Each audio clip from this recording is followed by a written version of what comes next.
Good evening, everybody. How are you? Happy Tuesday night. I hope everybody had a great day. Hope you're tuning in. I know that there's a real fun roast going on TV right now, but hopefully you're here with us. Tonight we have a great guest, of course, a legend in comic books. But before we get to our guest, I just want to let everybody know, December 6th, I have my small show to support artists. It's going to be at the Marriott, 5000 the Expressway Drive. Thank you, on the LIE. It's 10 to 6 show, $5 cash at the door only. It's to support artists. We will have Billy Tucci, Larry Stroman, Sean Chen, Keith Williams, Alex Rivera, Mike Lilly, Henry Martinez, and many local talent there, as well as some comic books and CGC facilitators. So come on out December 6th, 10 to 6 p.m. Also, for your comic needs, you have Mad Titan Comics at @MadTitan_comics on Instagram, and Eric Gunderson, who is the owner and operator on Facebook. We also have LesDoThis.com, Andy Lee with www.lesdudis.com, everything pop culture and geek culture. We have It Came From the Radio with Mark Torres, your host, and it's a great show. It's informative. It's indie scene and pop culture scene, so go check them out. They're all over the internet. And we have Inking with Kike, which is on Instagram. Enrique Lopez, it's Studio MAENEFL, Monday nights at 8 p.m. He has a special guest every week, so please go check that out. Having said all that, this evening we have a legendary creator in Marvel Comics and Valiant Comics. He was the co-creator and, of course, artist with West Coast Avengers. He's done the Champions. He's done Marvel 2-in-1. He was an editor for Marvel, and he's also done work for Valiant, writing as well. So without further ado, I'd like to introduce our guest, Mr. Bob Hall. Hello, sir. How are you? I'm good. I see you're vertical. I am vertical. So I got to meet you. I had the great pleasure of meeting you after Terrificon with Jerry Ordway, and I was with Barry Kitson, and I had a good time. And you're really just a laid back, easygoing guy, which I find to be the case with a lot of the guys who paved the way for comics, as opposed to maybe some of the guys that are around now. So I appreciated that. We had fun. We had a lot of fun. We had too much fun. That's where the vertical joke comes in. Is I ended the evening vertical, but that's about all. It was we all tippled a bit, but it was fun. It was great fun, great conversation. I enjoyed it. Yeah, I was definitely glad to have met you, and we did have a blast. Mm-hmm. So I appreciate you coming out tonight, and you and I got to chat in the back, and we were talking about conventions and everything, and it was great. You were telling me some great things about what you're doing now, which we'll get into. Sure. But before we do, I want to ask you, what inspired you to become an artist? I always, like most people who become artists, I always drew when I was a kid. And the biggest influence I had, and man, I'm blanking on his name, was the guy who did the covers. He just passed away a couple of years ago. Somebody will fill in the blank. I have a book of his, but I can't remember it. It was a guy who did all the covers for Famous Monsters of Filmland. And at about that time, I started drawing a lot of horror type things, not comics, just the characters. And then I went on and did some commercial art. And eventually, I had stopped reading comics. I'm old enough that I'm from the era when you were supposed to stop reading them when you were about 12, 13 years old. And comics were designed for that. You know, Right. the DC would even recycle the same Superman stories over and over again with a little bit of change and a new artist, because they expected that they were good. They had a lifespan of the kids that were reading them, and they figured they could do that. So Which is good though, because it brought value to the comics, because everybody was chucking them away and ruining them. That's right. And and all our mothers were throwing them away and saying these are rotting your minds, which was true. It just depends on what you think about that. But so I didn't read them at all when I was a teenager. And then I got into theater. I did a lot of theater, and I was going to be a theater director. And I was going to go to New York. And to go to New York, if you don't have a lot of money, you have to have a marketable skill. And directing plays is not a marketable skill. So I thought, well, what am I going to do? And I was talking to a friend who was a big comic book fan, and he said, "Why don't you draw comic books? You've done all these plays. You know something about storytelling, and you can draw. So there you go." And I said, "Well, give me some comics." And he gave me Barry Windsor Smith Conan's. Nice. And that was enough to get me, oh man, this is amazing. I want to do this. And then I read a lot of the Warren horror comics. But then I started just buying what was on the newsstand. Well, Jack Kirby was just winding up his time at Marvel, and was about to do the New Gods. Neil Adams was doing everything. Joe Kubert was doing Tarzan. Bernie Wrightson was in his heyday. Gene Colan was doing Daredevil and magnificently.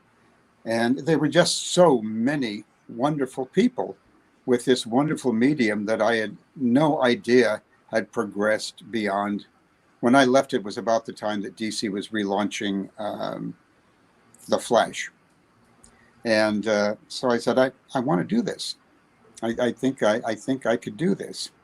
And so it became, this is crazy, because I know people want to get into, people who want to get into comics. It's the same thing as wanting to get into theater. It's like hard, but I ended up, it was a long journey. I'll tell you about that if you want, but I ended up comics being my day job. And I was still doing a lot of theater and have continued to do it all this time.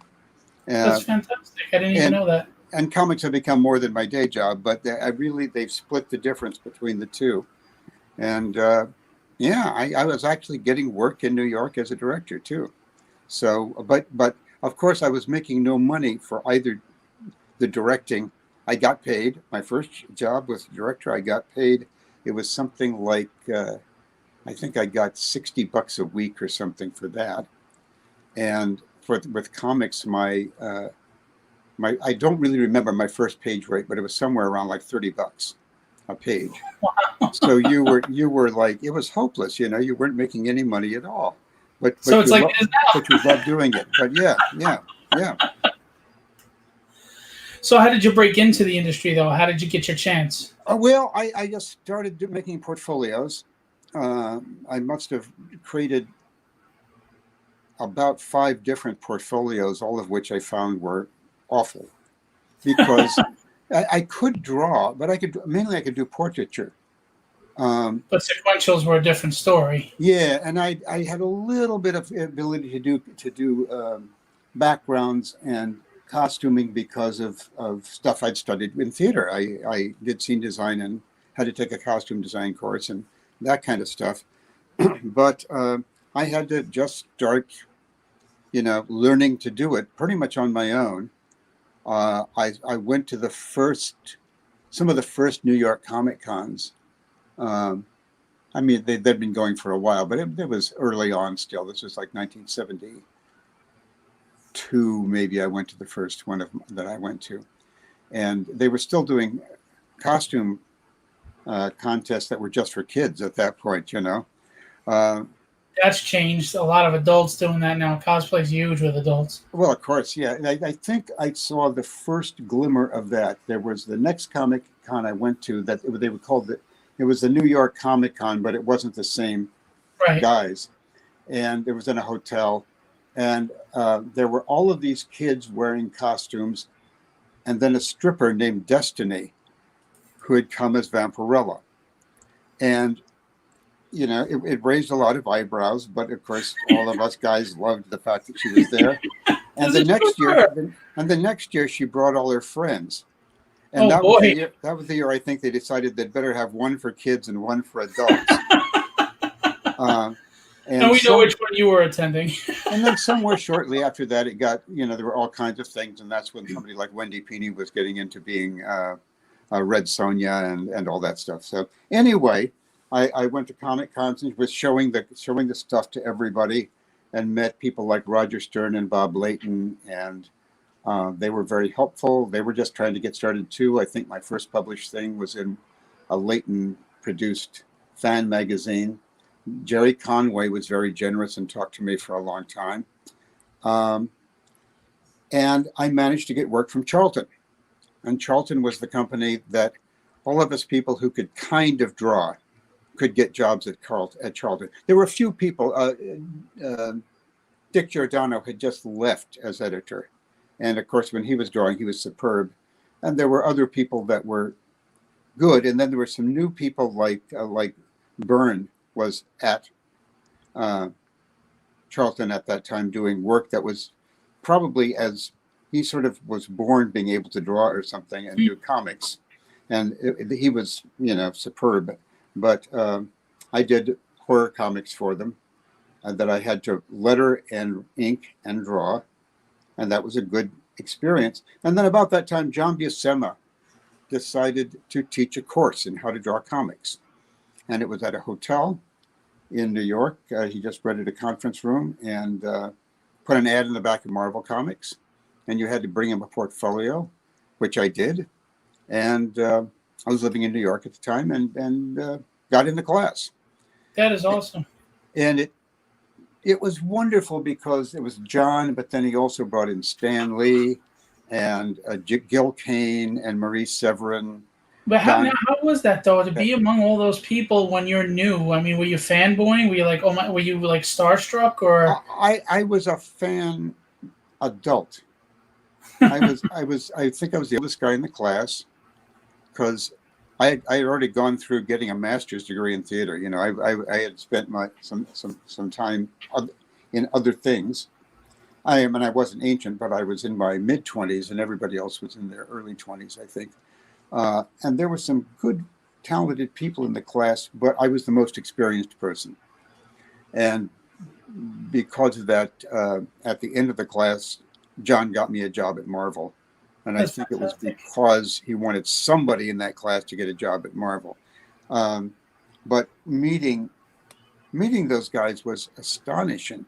It was like as if I had met, the cast of Star Wars or something to me.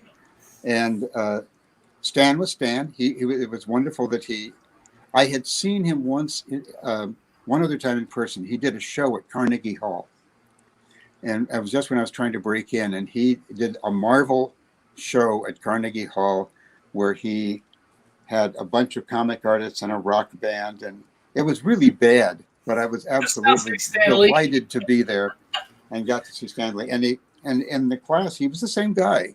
He was great fun to talk to, and all of the guys that John brought in were amazing. But the most amazing thing was being able to, it went on for 8 months, I think, or something like that. It was like a school year, and you took a break, and it went on. And you got to watch John draw all of those sessions twice a week. I would have loved to have been a part of, just be a fly on the wall in that classroom. And it was astonishing because he taught you a lot of things, but then he would draw something and you would say, well, draw something. And he would draw something and still it just magically appeared on the paper. He would tell you, do the underdrawing, and he would go slow and try to show you that. But then when he actually drew, his hand just started moving all over the page, and pretty soon a drawing would emerge.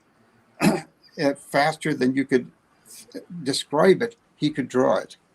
And there was one time he sort of ran out of things to teach us after a while, because classes are repetitive, and drawing classes are by of necessity repetitive. You do the same things over and over again until something kicks in. But John would get bored, and finally he'd say, "Oh, I don't know what I want to do this time. What would you like me to draw?" And I remember this one day we said, "Draw horses." And he'd say, "Oh, no, horses are hard. Horses are hard. They're, yeah, the thing you got to do is look at a horse.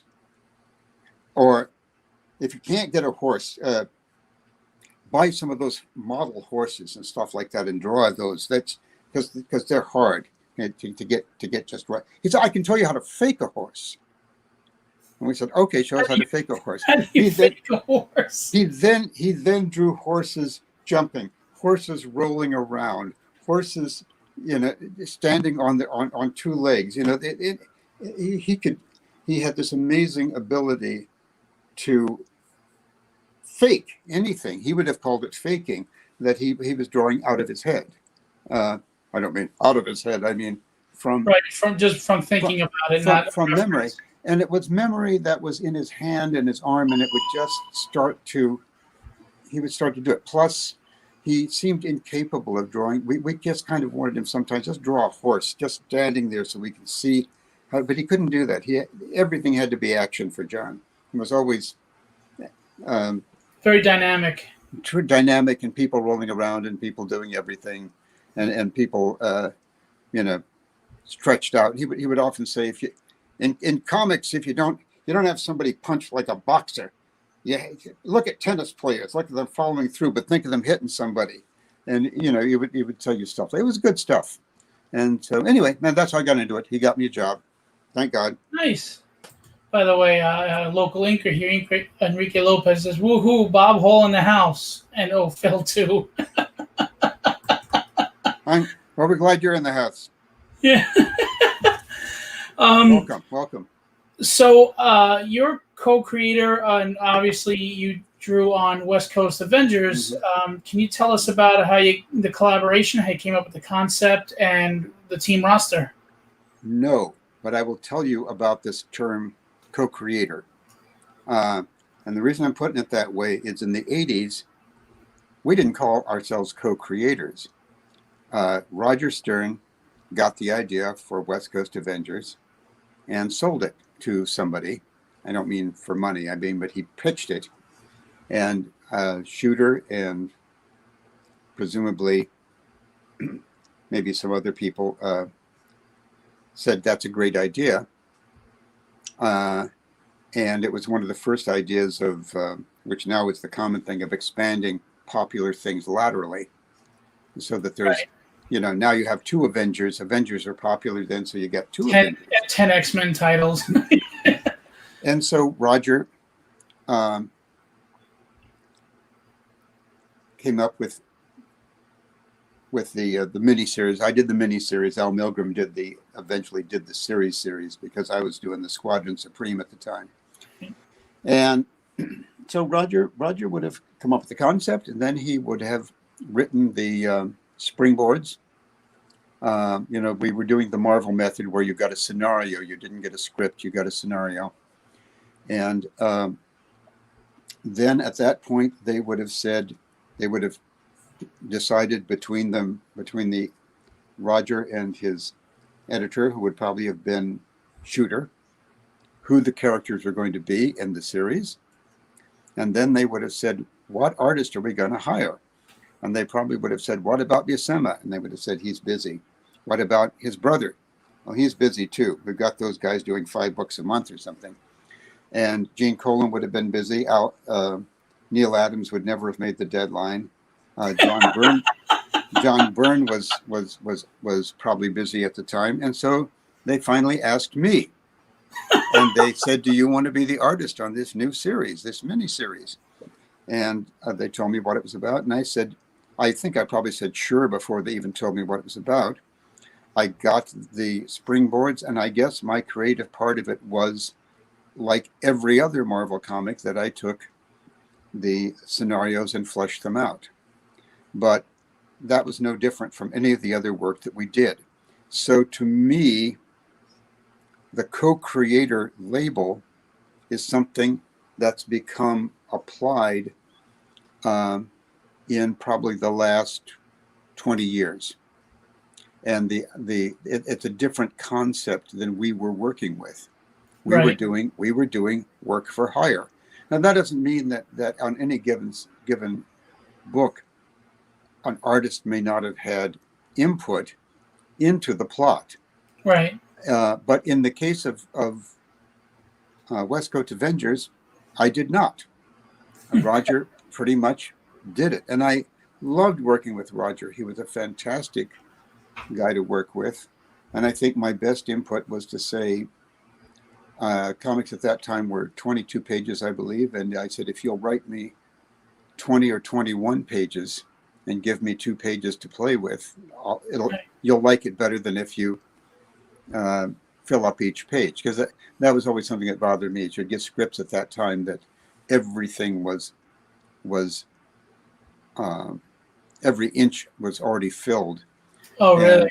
Yeah, and usually that would mean that's why sometimes you'd see fight scenes that were that wanted to be big, and they were, multiple small panels.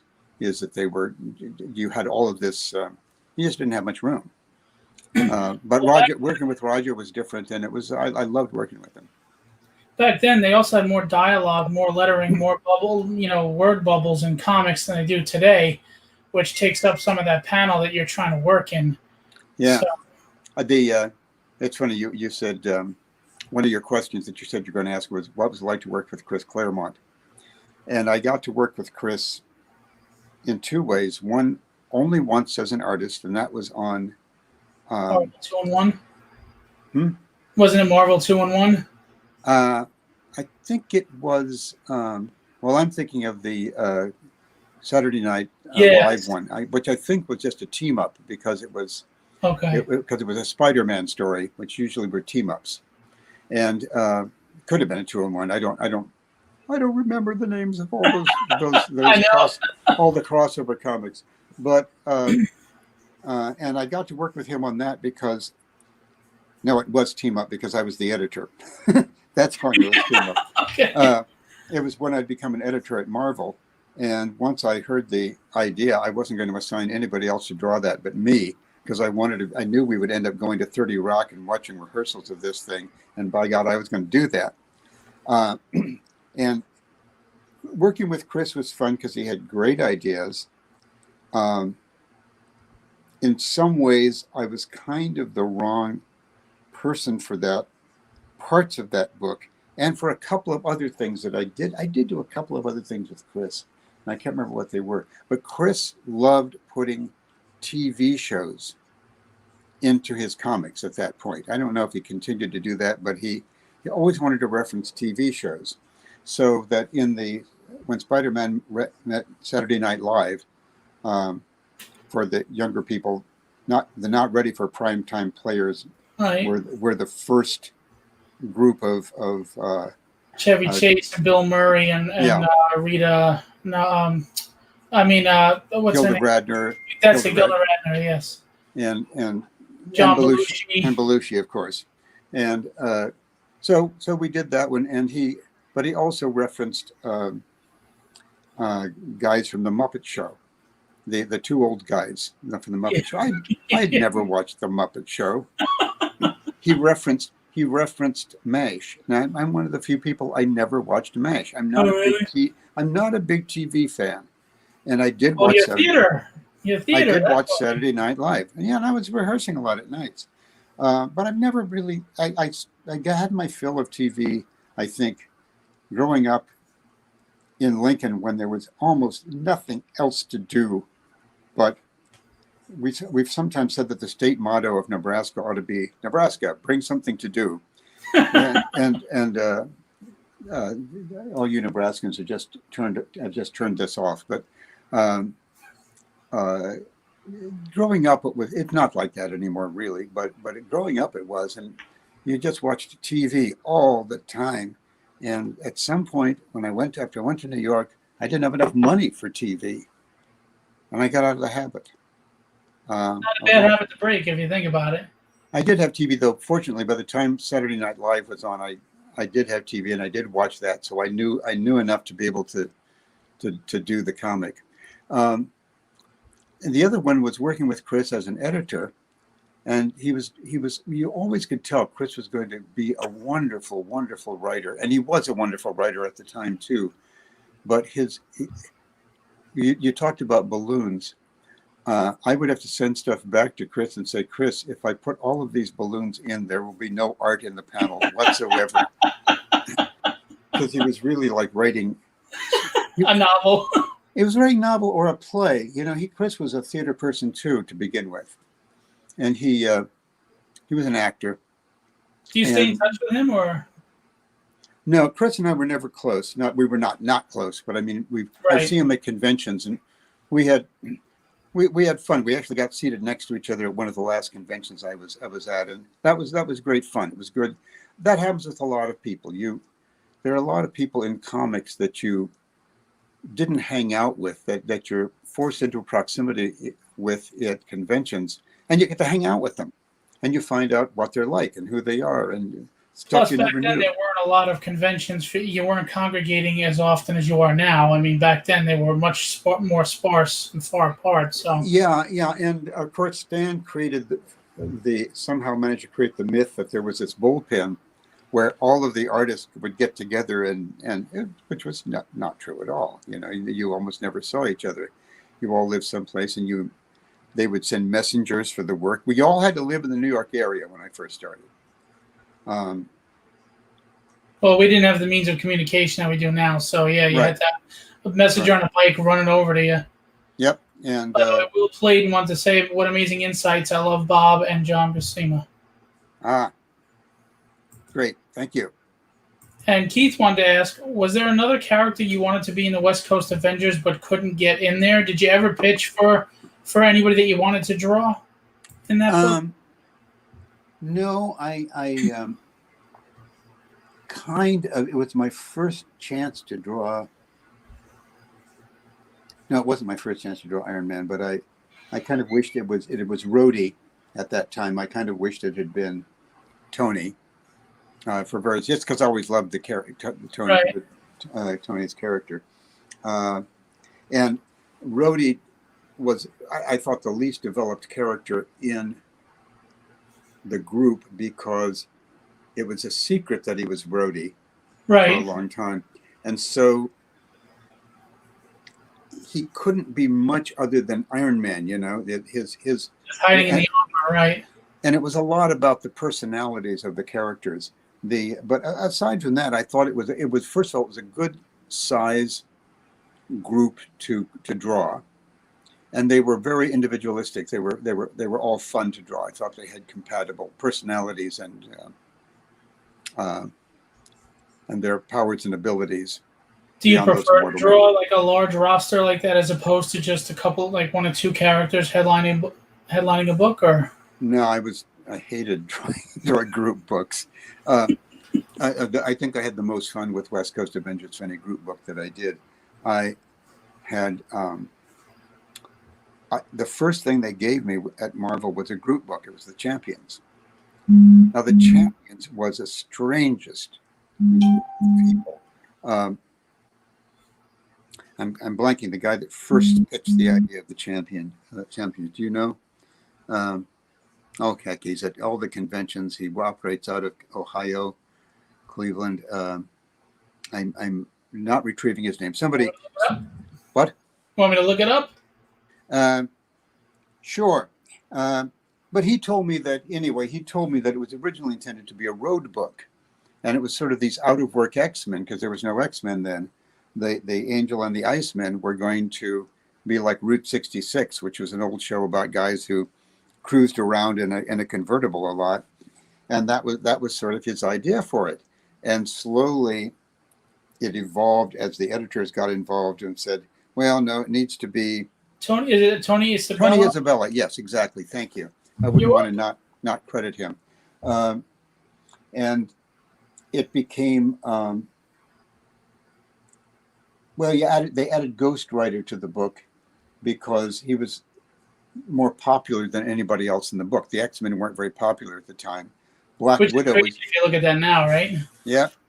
Black Widow was in it, which was, well, they were a failed book. X-Men, it had never done well. Right. And they tried to pump it up by putting Neil Adams on it in its last issues. They're beautifully drawn, gorgeous. Didn't nothing, and so it eventually Till they ceased put to be. Claremont on it, and then it. Well, it was actually Len Wein and Dave Cockrum, I think, that really started up the X-Men again and the giant size X-Men, and they did that. And then eventually Claremont was the guy who took it over and made it sing. But Ghost Rider was interesting because, and it was Ghost Rider, Hercules, the Black Widow, and Iceman and Angel. Yeah, and it was sort of like, what are these guys doing together? And Ghost Rider doesn't belong in a group. Well, the first thing I ever had to draw was Ghost Rider. I had to draw Ghost Rider. I mean, I had to draw all of them, but there was a scene in an office. Ghost Rider, they said the rule was if he existed as Ghost Rider and not Johnny, he had to be on his motorcycle. And so he's on his motorcycle in an office. The office is on fire, but I can't remember if Ghost Rider set it on fire. I'm going, an office. Now this is before the internet, so you don't just Google office. You wonder how the hell do I find it? Pictures of an office. Nobody has pictures of an office. I never thought about drawing offices before. Right. And so I had to sneak my ex-wife managed. She was doing temp work, and I don't remember if she talked to them or just snuck me in, but we borrowed a Polaroid camera from somebody, and I snuck in and took pictures of the office. And then I had to draw a motorcycle, and I'm not a motorcycle person. See, people don't think about that back then you didn't have reference the way you do now. It wasn't that easily available, so you really had to dig and do research. You had to do research. I ended up buying model motorcycles so I could put them in the positions that I wanted. Right. And unlike John, I couldn't fake something like a motorcycle. Now I can. You have to set the wheels on fire. Yeah, and more fire. And I asked John once, how do you draw a motorcycle? And he said, well, it's easy. You'd have two wheels. You have a rectangle on the back. You have a couple of tubes up the back, and then a bunch of crap in the middle. And it was true, that you got those shapes, and you learned the big thing you learned as a comic book artist was how to manipulate shapes, so that you had that kind of, what they now do with scrolling around people when they take the pictures and put the things on. You had to be able to do that in your head. You had to be able to turn all this stuff around in your head. And once you got where you could do that, you could survive as a comic book artist. Before that, you didn't make any money at all, because you were always looking for reference, and there was no time for reference. Now there is, but at that time, people will look at stuff like some of Buscema's work that seems rushed, and you say, well, yeah, it was rushed. He was getting a lot more money than I was, but was still getting peanuts, right, on a per page rate. So working multiple books with deadlines that were tight. So he got where he could do those breakdowns, they call them, and do 4 to 5 pages a day. And I got where if I did breakdowns, I could do maybe 3 pages a day, but tops. Wow. But if I was doing full pencils, I could barely get a book done in a month. With breakdowns, 3 is a lot. Yeah. Keith wanted to say it was cool to talk to you at the Cincinnati Expo years ago. Hey, Dan, he said to say, hey, everybody, I guess the debate is over. hey, Dan. I'm glad I hope that is. Brian said, wow, you're an absolute legend, sir. Thanks for your contributions to our modern myths. I agree. I have to say, and I don't want this to come out the wrong way, but I do feel that there are a lot of artists and creators from the 70s, 80s that aren't getting enough recognition anymore. They're not getting, look, I know as they keep getting the fresh young blood, so to speak, and different editors come in, so there's not the same connections, things like that. But we have to really respect the history of comics like you would in any other industry, and that goes to people like you and Chris and Buscema and and Walt Simonson and people like that they may not be on mainstream books anymore, but without you guys, you weren't. I forgot to put in the questions, but Squadron Supreme. I mean, that was Marvel's version of the Justice League, but with a dark twist, which at the time, Marvel was the one that brought things into reality where DC was all fluff and unicorns. So to see like DC, like the Justice League kind of in that kind of role where they're lording over a world, I mean, that was different. That was interesting, you know? And I love those characters to this day. Yep. That one, though, is an example of, I agree, especially the first half. Now, that's not because I drew the first half. I did draw the first half. But I thought as the book went on, well, first of all, it got more characters than I could do in a month. I could not, I voluntarily left the book and I said, I just can't, I will never make the deadline once they started putting in a ton more characters. You never thought of like maybe a ghost penciler or something, or someone to do the roughs for you, and then or the backgrounds even, or? Well, you know, in retrospect, I think I probably would have been good for my career if I'd have offered to finish it in breakdown. I think I could have. I suppose I could have done that. I just didn't want to. I really worked on getting that book looking the way I wanted it to. Well, it looked beautiful. And plus, to tell you the truth, I thought the first part was brilliant. And then I thought Mark was a wonderful guy, but he was addicted to superheroes and defining their powers. And let me go back. If kids will bring me stuff and say, I've done a comic book, you know, they're usually 12 or something. And I'll say, well, let me see it. And it will be not a comic book. It will be page after page of this drawing of the same guy with a different uniform. And they'll list the powers, or they'll show some of them, and it'll be all the different powers. And that was a kind of a fan way of looking at it. So what's the X-Men? The X-Men is that concept done extremely well. And Mark's encyclopedia of the Marvel Universe demonstrated that that was something he really cared about, was being able to quantify all these things. And what he did in the last half, I thought, of Squadron was get carried away with all of these guys with different powers fighting each other, and how they would avoid getting smooshed by the various guys, the new guys that with brand new powers that they had to adapt to and stuff. And there were tons of them. It would just became battle scene after battle scene of that happening, trying with the more interesting stuff kind of getting more and more stuck in. And that wasn't why I left, but I after a while, I was kind of glad I did, because I think I was not fond of how it ended. I was really fond of how it began. So that's the truth. That's the honest truth. And we like truth here, right, everybody?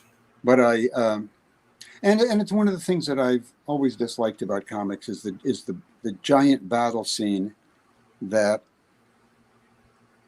becomes eventually mandatory. You have to have it, and there's all these people with various powers. You see their various powers. You see them using on each other, and blah blah blah and blah blah blah.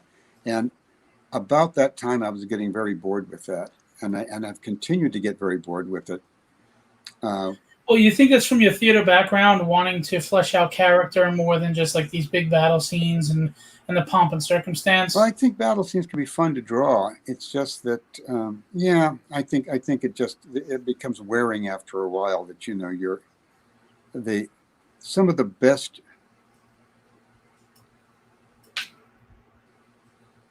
battle scenes were fights. If we have to have fights, then the ones that people impress. I thought always, and my taste runs in different categories than some people's. I think I always love Gene Colan's action stuff. I mean, I still remember how people looked when Gene had them being thrown out a window. They would just, it was just, you felt like you could sense it. You were saying, if I threw somebody out of a window, that's how it would be, or stuff like that, as opposed to the everybody hit somebody and they turn upside down. It's stuff that I did. It was my stock and trade. I did it, but I began, and I enjoyed for a while. I really enjoyed doing it, and then I began to not like doing it, and I began to try to find new ways of doing it, and I don't know. It was. I had more fun when I went to Valiant, and you could do something that was a sort of supernatural comic that, it had action in it, but it was, and I got to write it, and so that was. Once you started writing something, your own stuff, by the way, it's very seductive. You never want to go back. I imagine. Yeah, it means your own creation. Yeah. Before we get into Valiant, we were talking about how you were vertical when I had the pleasure of hanging out with you, Jerry Ordway, and Barry Kitson after Terrificon. The person responsible for you almost not being vertical was Viraj. So he said, "Hi, Paul. It's good to see you again." And he's just don't ever do that to me again. Yeah. No, I am responsible for my own. Yeah, but he did provide the elixir of fun, and it's a good thing you didn't wake up next to somebody else. We had a good time. Excuse me, everybody. I've got to. Will you stop? Was it a cat?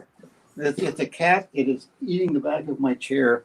Well, just so you know, I literally had a live show where my cat broke through my barrier and shut off my mic and my audio. And my visual, my camera during the show. So don't worry about it. We're all good here. Yeah. This one is just. Will Clayton said, "I would love to know, Bob, and your opinion on the changing visual aesthetic of comic drawing." Hard.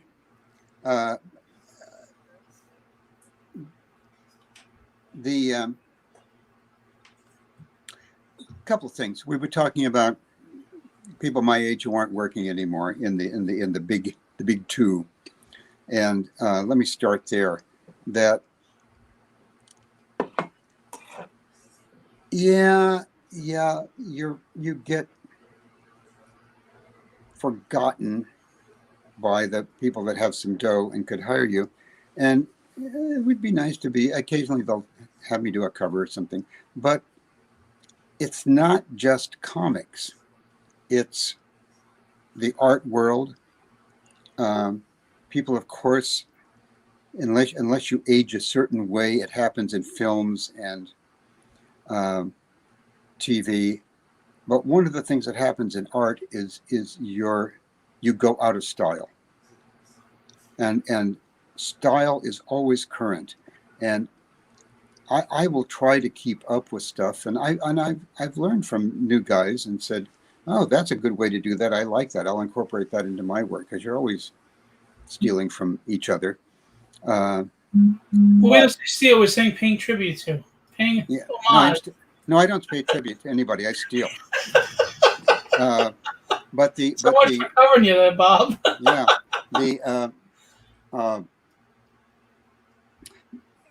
There are a few people.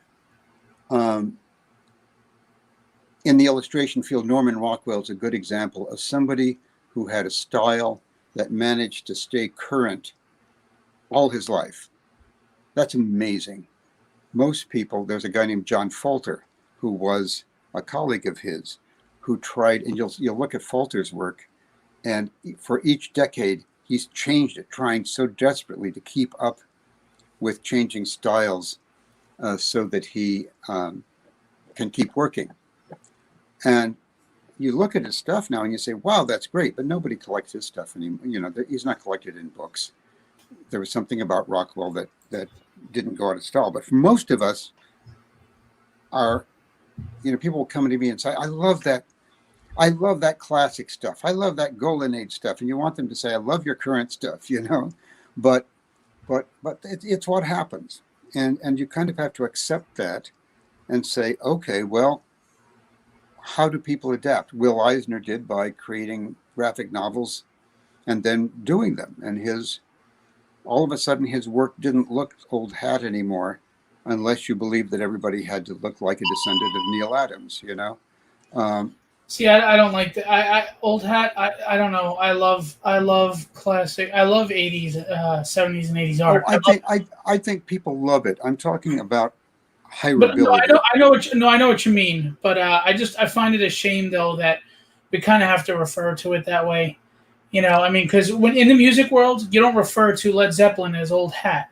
Yeah, They need a little more respect. but in the music world, let me tell you. Let me tell you a story. A friend of mine, Nick Meyer, a guy who directed a couple of the Star Trek movies, uh, and one of the first things that he did was a film of Jack the Ripper meeting H.G. Wells, and it's called Time After Time. I remember that. Good story. And he told me about there was a story conference, and they were looking for the right music for it. And they said, the right music would be somebody. Remember that guy Miklos Roza, who he won an Academy Award for various stuff, and he had a great career, and he was did the music for Ben-Hur, I think, when that was the one that he won the Academy Award for. Very, very big, very popular.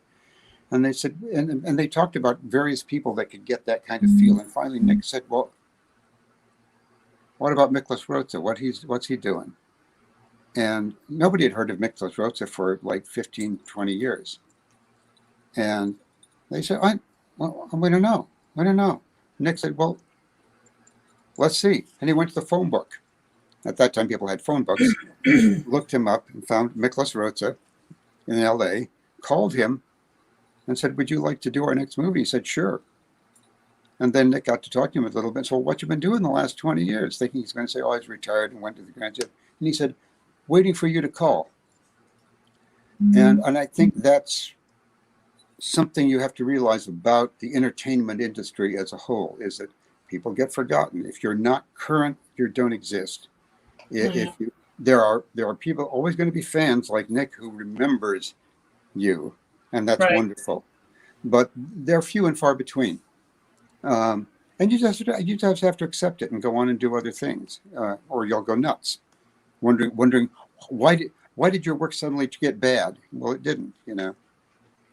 Well, going back in your career though, you were an editor for a while Hmm. in Marvel. How was that change going from being the artist, meeting the deadlines, to being the editor, telling them to make sure they meet their deadlines? Well,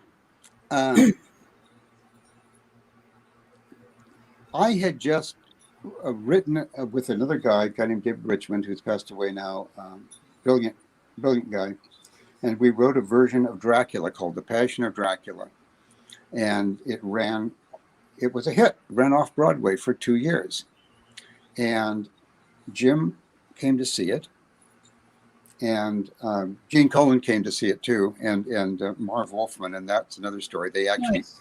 referenced it in Tomb of Dracula. Dracula goes to the play, and of course completely destroys the theater and stuff. Uh, but Jim had seen that and called me up and said, "We're now going to have sub editors for the first time."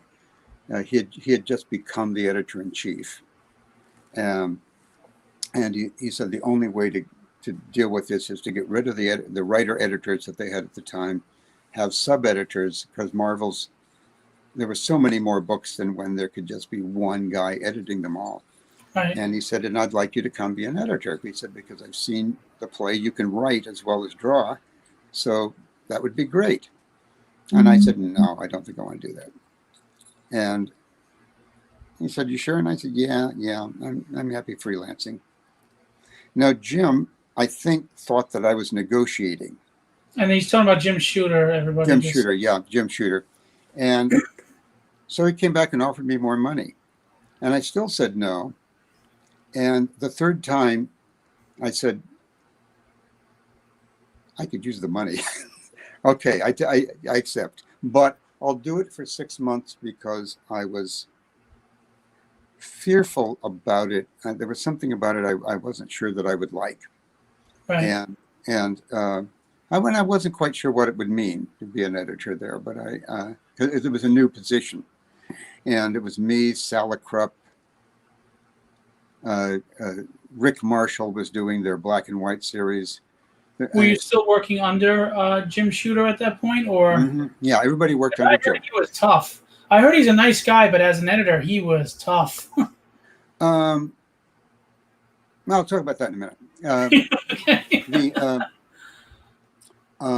And what I found out was that all of the books were totally behind.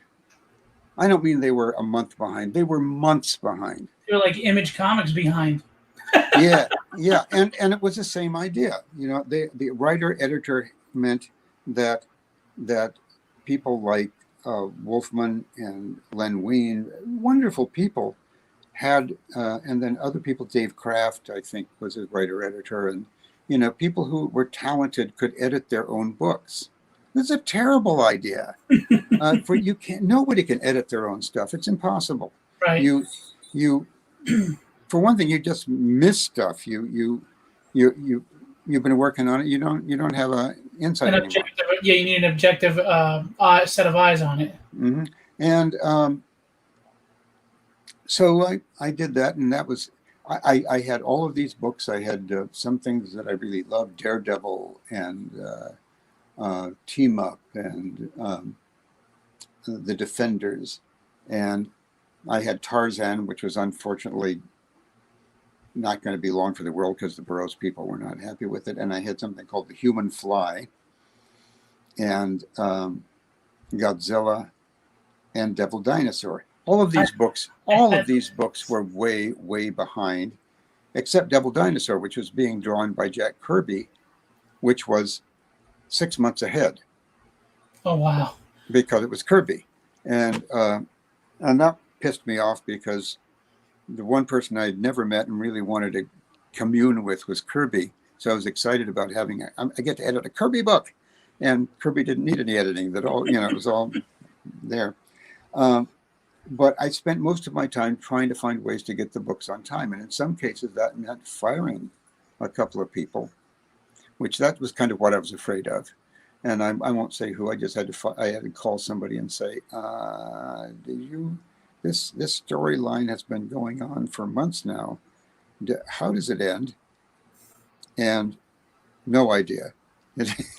He'd just been writing it every month, and I said, well, I'm going to have to get somebody else. And so it was like the people with the Disney Star Wars trilogy. They had no clue where they were going with the story. Yeah, and a good enough writer that he was bringing it off. But you did say, I got a little more behind every time, and you said, this is got it. And in some cases, it was just shifting artists around, so that somebody who was doing a group book would get replaced by Sal Buscema, who was always the go-to. John at that time could be a little bit pickier about his stuff. They were equally fast, but John was getting to a position. He had some position where he could turn you down. He'd still be somebody that you'd call for if you needed a fill-in real fast. He'd do it. But Sal was, God knows how many series he was doing at the time. Could you imagine somebody doing the Hulk and the Defenders at the same time, and other stuff too? Well, that's why he's a legend. That's why he's one of the great ones. And then there was Gene Colan, and Gene. Jim didn't like Gene's work. Really? No, he. I think it was because Gene is very gestural. There's a tendency for people to like, and the people who don't like Gene's work, and there are people who don't like Gene's work, don't like it because it seems loose. Those of us who like his work, it's because it's loose. And most comic book work is so tight. And Gene would do these wonderful, if you see the drawings, they're wonderful gestural drawings. I mean, they flow. There's always so much movement in a Colan page. But I don't think it wasn't to Jim's taste. And he always felt that Jim wasn't finishing things enough. And I think he may have gotten some feedback from some inkers who kind of wanted more money because Gene was hard to ink. But for whatever reason, he and Gene weren't falling out. And I adored Gene's stuff, and I adored Gene. And I always felt strange about that one. That was a strange position to be in. Although, I was grateful for the chance to work with Gene, plus just the chance to be in the bullpen where you had Marie Severin and Frank Giacoya and Watanabe and just, I'm blanking on them now. I should know them all, but just all of these wonderful old timers that you could learn so much from. And I don't think I kind of had an idea of how a comic book went together, but I don't think I really had an idea until I was in the Marvel bullpen. So that was, and how coloring worked. I think that it was great from that point of view. But the other reason I said 6 months was that we were in negotiation with some people in London to have Passion of Dracula done in the West End, and they were going to pick it up. It was not going to be our production, but they were going to pick up the script and do their own version of it in the West End in London. And I thought, if that happens, I'm going to go to London and see that happen. And it did happen. I might have stayed longer if it had not happened, but I saw it was going to happen. So after the 6 months, I said, okay, I've done my gig. Well, going back, how was it being under Jim Shooter there with that whole situation? In many ways, it was very pleasant, and in some ways, not so pleasant. I think it was easier being an editor than it was being a penciler. Because you went with him to Valiant, and you started working at Valiant with him. No, I'll tell you about that in a minute. It almost happened, but it never quite happened. But I did do the Avengers with him, and did. It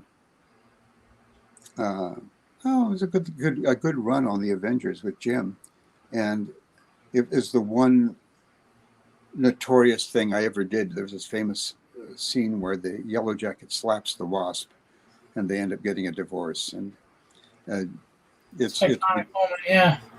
And that's been a big comic moment. So I did that one, and Jim always says it was my idea to have him really whack her. He said I didn't want him to whack her that hard, so I don't know.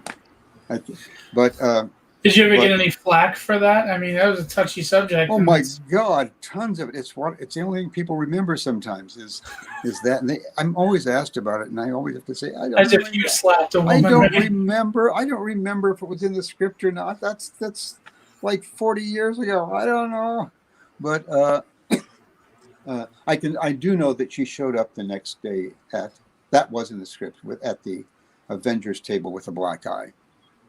So, and I did not invent that, so I know it's something happened to her. But that was the fun part, was that Jim did some very iconoclastic things that I think were great fun. He really loved long shots and a lot of panels.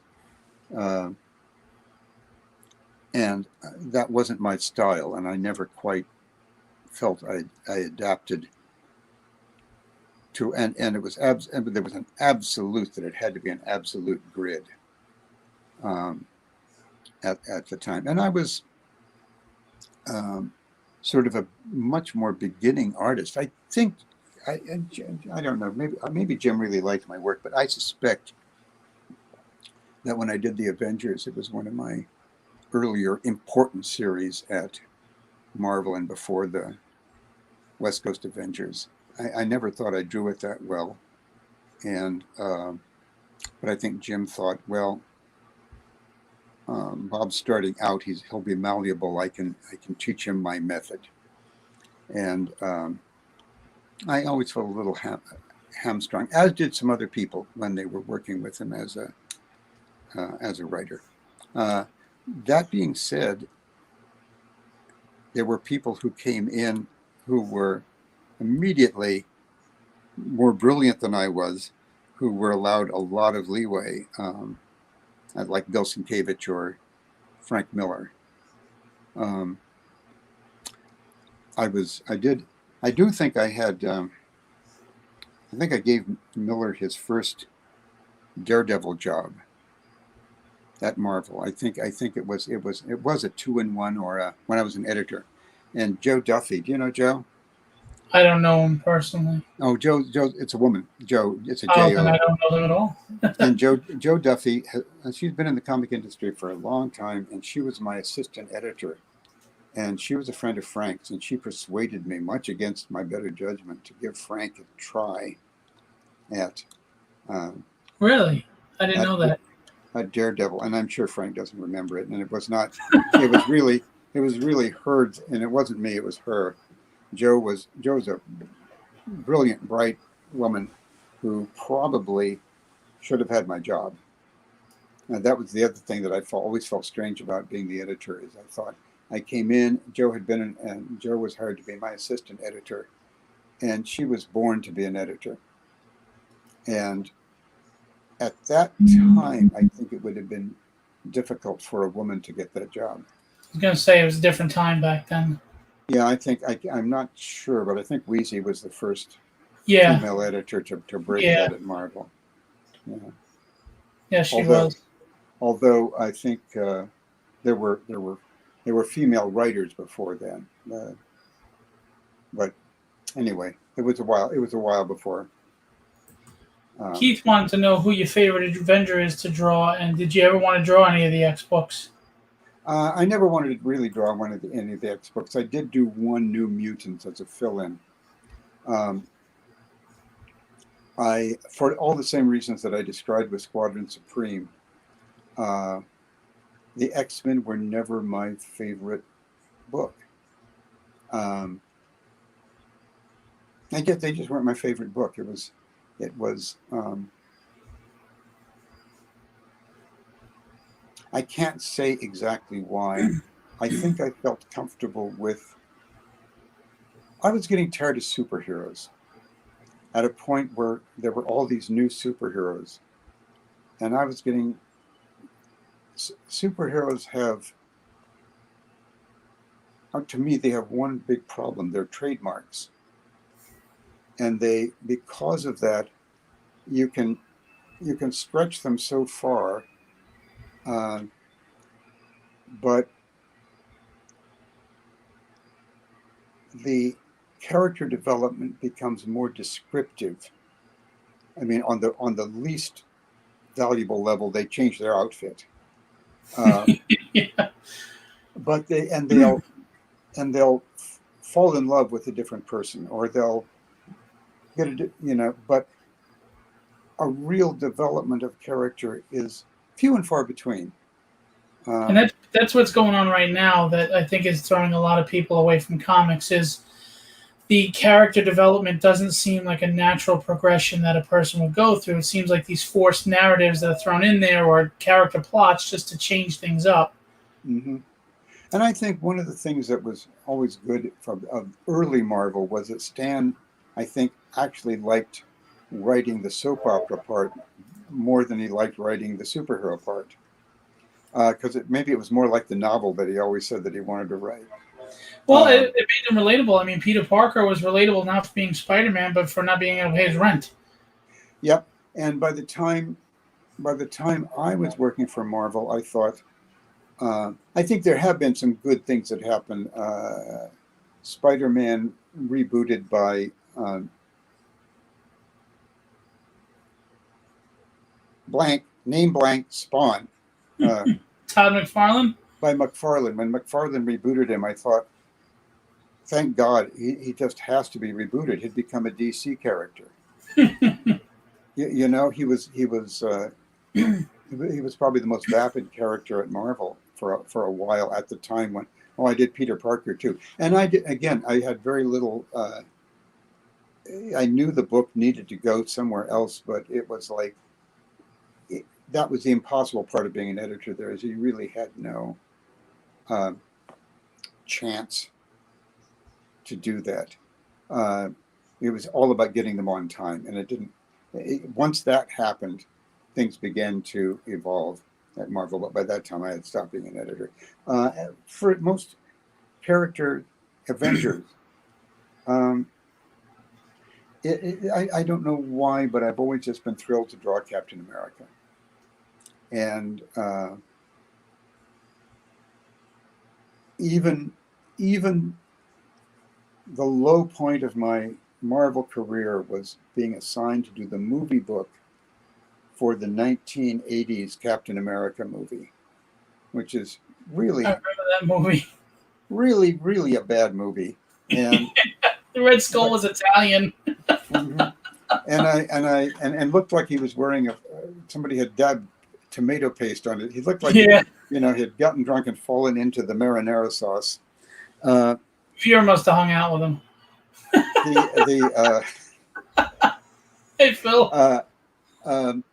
But I agreed to do it because Stan was going to write it. And I thought, well, I get to work with Stan just once. Sure. And then I never got to work with Stan. Stan read the script for the movie and said, I can't do this. So I adapted the movie script and Stan wrote the dialogue, but we never really interacted on the thing. And he did it begrudgingly because he'd said he'd do it, but boy, was that a stinker. That's too bad. But still, it was, you had a chance to draw Captain America. So that's always been my first love with the Avengers. If there was an Avenger that I never got to draw, it would be the Hulk. And sometimes he was an Avenger and sometimes he wasn't. But I can legitimately say that since he's been an Avenger and he was in the movies, so it would be the Hulk. You had mentioned before Spider-Man is becoming like a DC character. I think that's the problem that's going on now is DC always tended to take their character and just make 15 of the same character. There's a ton of Green Lanterns, a ton of Superman's, family, the Bat family. And now we have like a whole Spider universe of a ton of different Spider-Man characters. Yeah. And I wish they'd get back to the nitty-gritty of Peter Parker, Yeah. I think, Miles it's a wonderful idea, but from my perspective, there's one Spider-Man. It's Peter Parker, and I like that they at least gave Miles a different power set, so he's not a doppelganger. But I feel we got to get back to the roots of one Spider-Man. I agree. And I do like what the films did with making him a kid again. I liked that McFarlane revamped the look so that he felt more some of Ditko's goofiness came back in a different way. The body poses and the real dynamic legs out and up, knees above your head, I love John Romita's work. And Romita was a wonderful guy, but I thought on Spider-Man, all of a sudden, it was very hard for John not to draw a glamorous character. Unless it was a villain, his characters all had a glamorous, almost commercial art feel to them. And all of a sudden, Peter Parker became the handsomest boy in the high school. And that is true. And he ceased to have those he suddenly didn't seem to really have problems. They were more like the kind of problems you might have living in New York, but they weren't a high schooler's problems, and they weren't the problems of somebody with an inferiority complex. And he wasn't the outcast anymore. He was just struggling to pay his rent. Yeah. And then the Peter Parker book was a replicant. It was neither fish nor fowl. That was the one that I got to edit, and I never liked it. I thought, oh God, I didn't think it was that good. So what about your days in Valiant? Tell us about that. And now you have writing chores too. Well, Jim, at one point I called Jim up. I was doing some theater stuff, and I realized I was going to have a lull. And I called Jim and he said, call me when you want work. So I called him and expected him to give me penciling work. And he said, no, we got plenty of pencilers. We need writers. And he offered me any one of, I think it was 5 different books. And he said, just read them and pick the one that you like. And Shadow Man was the one that I picked, and it was a failed book. And by that I mean that it had, I think, 6 issues with, I think, 3 different writers and 4 different artists. And, each one searching for what this character was. And so I thought this one, this is an unfinished, it's only been 6 issues, it's unfinished. It's set in New Orleans, which I like. And if I make it work, I'll have to go to New Orleans. And it, it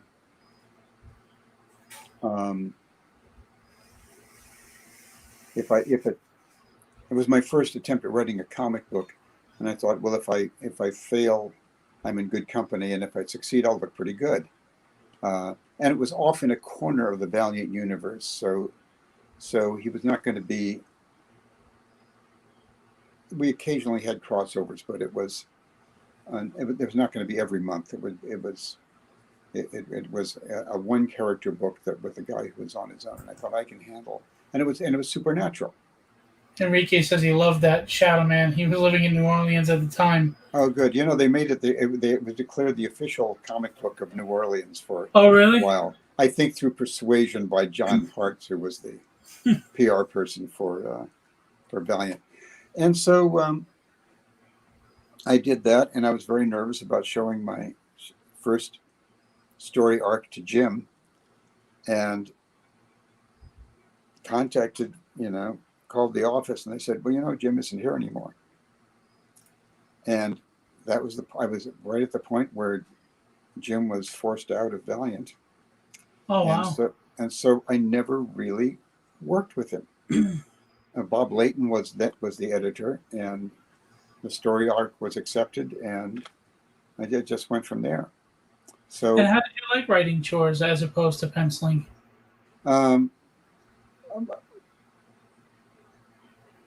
I liked it a lot, although I liked it best when there were, I think, 3 issues that people were committed to when I come in. I would write them, but I'd already committed artists to do them. And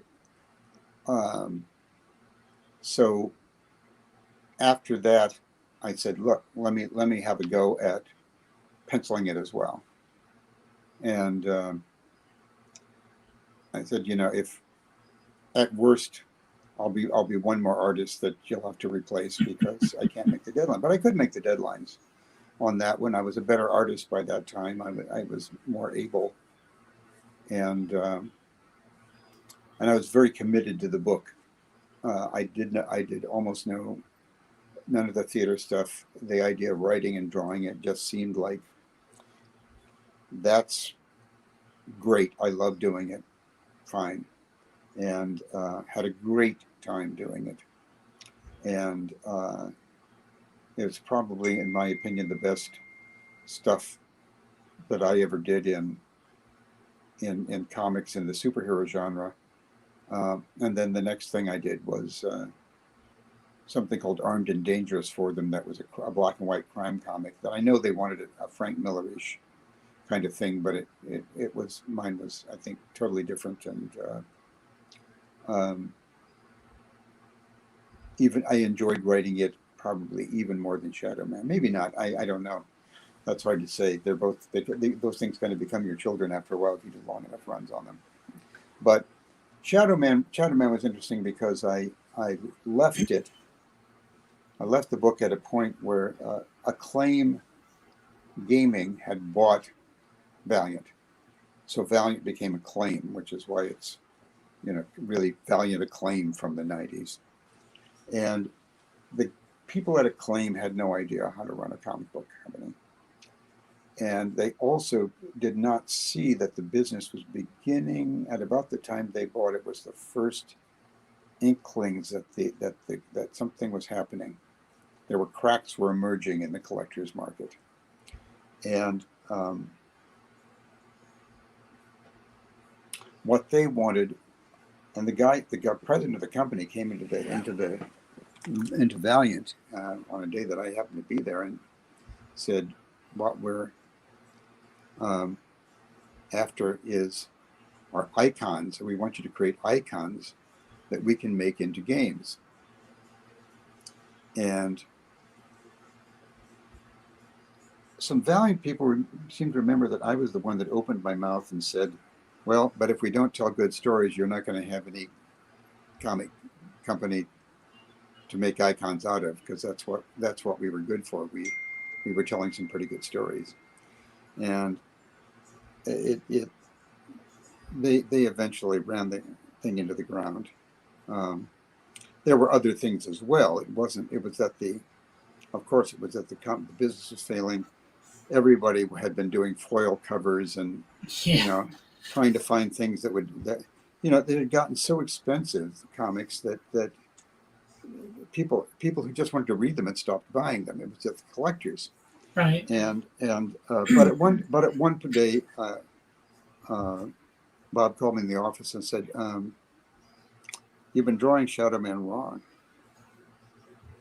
And I said, "Really? Why?" Because I've been doing it for a couple of years then. And I said, "Well," and he said, he's a black guy."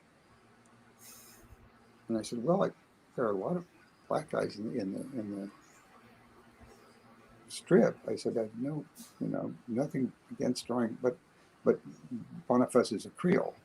He's a mixed person, and he always has been that." He said, "No, he's black. You have to start drawing him that way." And I went home and tried to think this through, and then realized that and I never could confirm this, but this is what eventually happened, so I think it was accurate, that Acclaim had done the demographics about games, and it figured that a Shadow Man game would do best if the protagonist was a man, an African American, and so that became an inevitability. And at that point, I said, it's time for me. Let me do another book, and then get a different person. So you're rebooting it with somebody else, because that's a different character. There's nothing wrong with it, but it's a different character. And Bob readily agreed and suggested I do the crime comic, and so that was where I finished with Valiant. At the point where I was living in Europe, where I had gone because I didn't want to watch what was going to happen in the comic industry, and I was still steadily employed and making enough money that I could afford to do that, and I'd always wanted to do it. And so I said, "This is the time. I think it's now or never." So I was living in England, and in New York, England, and got the call that said, "You're doing." That was when Fabian had taken over as the editor-in-chief of Valiant, and said, "You're working on the third arc for this. We'd published 2, and he said it will probably never be published, but try your best to finish it, and we'll pay you for anything you can get into us before the company folds. We'll pay you for," which was very nice. But it was, and so I finished. It was a 5-issue thing. I finished 4 of them and turned them in. Never saw them. And a couple of years ago, a guy who was I can't think of his name, Goldstein from IDW. I don't know. And he was the CEO, and he had been an intern at Acclaim back then. And he called me and said, "I've had a cardboard box in my garage with some of your drawings in it for the last really 15 years. Yeah, would you like them?" So I finally got them back. But yeah, but that's the story. That's the Valiant story. It was a wonderful ride, because getting to do your own stuff is very heady. You're being able to write and draw your own stuff. Dante wanted to ask you, was it weird dealing with Aerosmith on that series? Oh, the story was weird. The only thing that was weird about dealing with Aerosmith was um, sitting through a number of Aerosmith concerts, because I had never been an Aerosmith fan. I didn't not like them, but I'd never been a big fan. And all of a sudden, I'm sitting there, in one case, on the stage, uh, and getting to go backstage and meet Steven Tyler and the rest of the band. Tom, I can't remember. I think was he the bass player? I'm not sure. But there was one of the guys that just, and his first name was Tom. I don't remember his last name. One of the band members, who was a lovely guy, who just decided, oh, this poor artist is standing here. I've got to make him feel comfortable. And but they were all really very nice. And the only problem was I did the comic, and we were waiting for approval from the Aerosmith people. And this all came about because Steve Mazarsky, who was the CEO of Valiant, had been their lawyer. And so he knew them. And so it was Shadow Man meets Aerosmith. And the idea was that Shadow Man, in his day job, was being a musician, a sax player. And so that he would occasionally gig with Aerosmith, as unlikely as that actually may be. And so they knew him, and the plot is not worth describing, but so I had to come up with a plot for Aerosmith, and we sent it off for approval. And it had to have some equal distribution so that all the guys got to have their moment and stuff. And we never heard back, and we never heard back, and we never heard back, and we never heard back. And, Thank you, Thomas William Hamilton. That's who I couldn't think of the name. And Steve eventually made a call directly to Aerosmith's agent, I think, and said, what's the deal? Do the guys hate the script or something? We got to get approval so we can draw it now. And he asked them, and they said, what script? And he showed them the script that Mazarsky had sent it to him. And they said, yeah, that's great. And it turns out that they have people, and their people had gotten the scripts and been fearful of showing them to Steven Tyler. Really? Because they were just afraid that he would, I don't know. They were afraid to show them to him, and so they never got shown. And we had to create the comic then in remarkably short time. The most fun part was then afterwards, the Chicago-Con. I did a signing with Aerosmith. Oh, that's cool. And we're all in a room, and here's this table full of Aerosmith and me, and people lined up to come in who basically want this poster that I did signed by Aerosmith. And who the hell is that guy at the end of the table? And I'll be eternally grateful. I wish I had gotten the person's name. If you happen to be listening, you let me know. Some guy who came through and didn't care anything about Aerosmith. He only wanted my signature. And I thought, thank God. But they had a bodyguard, this huge guy who could not figure out why I was there. So at one point I had to go to the bathroom, and I left, and I started to come back in, and he literally picked me up off the floor and said, where are you coming in? You're coming the wrong way. You get back in the line. And I said, I'm the artist. No, I'm sitting there about to, oh yeah, okay. This happened twice. Wow. And then at some point, Steven Tyler stood up and said, I'm tired of this. I'm going to go to the convention. And all the security people said, you can't go to the convention. We haven't made plans. But I think if you say can't to Steven Tyler, he's already out the door. And so he was away.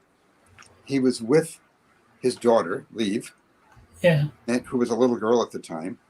And I think he wanted her to see a comic convention. And they gathered us all up and said, okay, we all have to stick together. Everybody has to go. And, I wasn't going to go. And the security guy said, not the big guy. This is the convention security. Said, you got to come too. I want everybody to stick together. So I started to go. Here on the steps is their bodyguard, who again says, where do you think you're going? And I said, please, I'm the artist. And he said, yeah. And I said, yeah, you're in the comic. And he said, yeah. And from there on in, I was a member of the band. He would bring me Cokes and all this stuff. And the next day I had to call the editor and say, I hope this hasn't gone to press, because you got to send me back the last page so I can draw this guy in or I'm dead. That's great. Obviously, still has that issue, and knows tons of Aerosmith fans that treat that like a grail in their Aerosmith and comic fandom. It was great fun. It was like doing the Saturday night, and I became an Aerosmith fan for a while. Yeah. He also said, yeah, bodyguards aren't the brightest with bands, and I know from experience. Such a great story. Thank you for sharing it. That's funny. Yeah, and so did you ever get it back and draw him in there, or the bodyguard? Oh, yeah. He's in there. Yep. That's great. That is funny. But they were all pretty nice guys. They were just guys. Yeah, well, they probably don't remember those days, but, yeah. but this was the point where they had done actually no, they were clean by then. Yeah, they had gotten clean. Yeah, yep, and Joe Perry even was. You always thought of him as this aloof, kind of mean-looking guy, and it was kind of an act. He was really just very, very, very shy. Yeah, and you. In some contexts, they're not just guys, but they were just guys, on some level. Everything's putting on a front and a persona, too. Yeah. So, sorry about that. So, is there a book or a title that you've never worked on that you would love to at this point? No. Nothing? Not at this point. Back in the day, I always loved the Hulk, and I would love to have done the Hulk comic. I just love the character when it's done right. When he was would you really like done to have right. written it too? Yeah, I'd love to have done that. That'd be cool. Marvel, if you're listening. Although, actually, I think I don't know where the Hulk has evolved to now, and I got kind of lost with. They made it like a horror book right now. It was Immortal Hulk, which has been getting a lot of great reviews. I haven't read it, but I heard it's more of like a horror monster book at this point. Oh, okay. Or it's ending, or if it didn't end already, but because nothing lasts in Marvel more than 25 issues now before they reboot it. Right. Well, on some level, that was, the look of the Hulk was sort of, if you combine Dr. Jekyll and Mr. Hyde with Frankenstein, yeah, you had the Hulk. But and then he evolved into the green, like Buscema, the way he would draw him, and so that's true. That was my big disappointment about the last Avengers movie. I was hoping that the Hulk would be finally come out of Banner, even the retooled Banner, and have one rematch with Thanos. I was waiting for that one, but it didn't happen. Yeah, they did him so well in the first movie, and then I don't know what they did after that. I agree. I would have liked to have see a rematch, but it is what it is. Yep. So you see what's going on in DC right now, and you see where you were talking about how the industry was at that time, that pivotal time, late 1990s, and everything was kind of falling apart to a degree.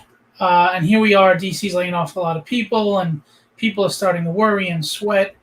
I mean, what are your opinions on the industry right now, where we stand?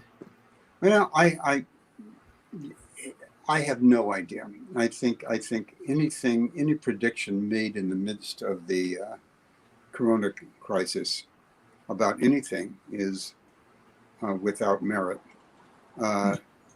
The question with all of it is what can hang on and what can't. I mean, DC made it through that 2000s implosion because they were owned by Time Warner. Right. Marvel went bankrupt, and the comics have never come back in the same way.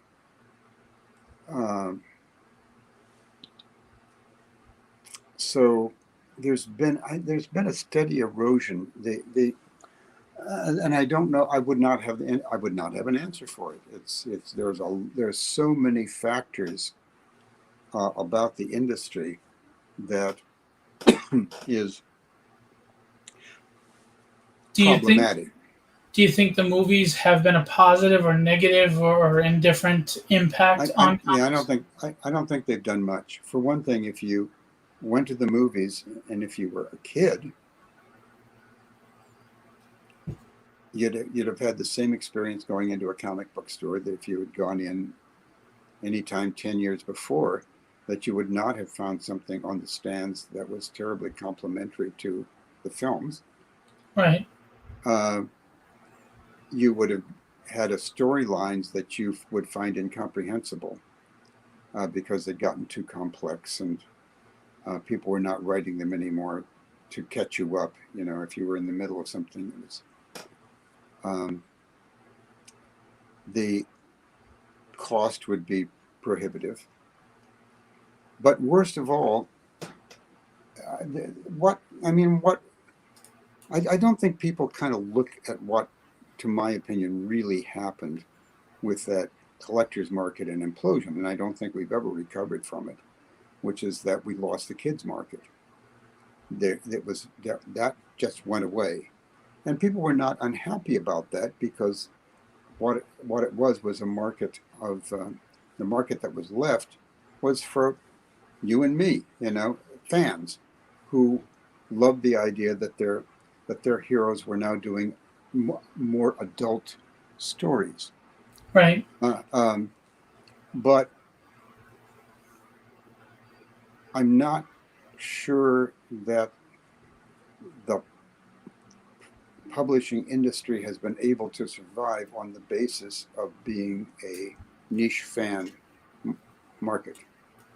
And the thing that's the savior of the comic books is also the most difficult thing, which is that they now exist in comic book stores. Right. And so that's okay if you're a fan. It's not okay if in the middle of the COVID